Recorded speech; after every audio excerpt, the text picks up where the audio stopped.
అదే నార్మల్గా రాజీవ్ కనకాల గారు ఏదైనా సినిమా చేశారంటే ఆ సినిమాలో కానీ లేకపోతే మొత్తం క్యారెక్టర్ ఎండ్ చేసి చనిపోతుంటారు. పోనీ ఈ సిరీస్లోనే బతుకుంటారా అని కామెంట్లు మొత్తం ఈ సిరీస్ కింద మొత్తం వచ్చాయా? అదే.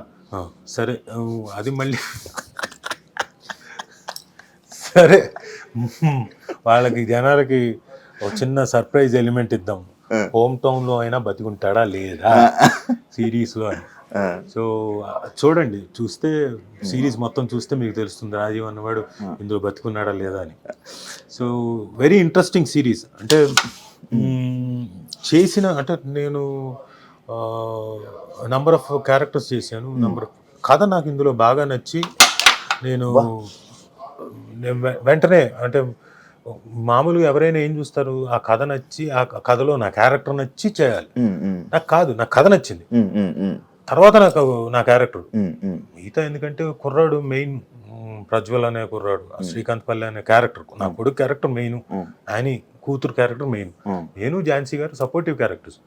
బట్ డైరెక్టర్ కూడా మాకు స్పేస్ ఇచ్చాడు కాబట్టి, అందులో ఇంప్రూవైజ్ చేసుకోవడానికి ఇంకొక ఎలిమెంట్స్ అవన్నీ ఇచ్చాడు కాబట్టి మాకు కూడా కొద్ది గొప్ప ఎస్ మేము కూడా చాలా we have done a good job అని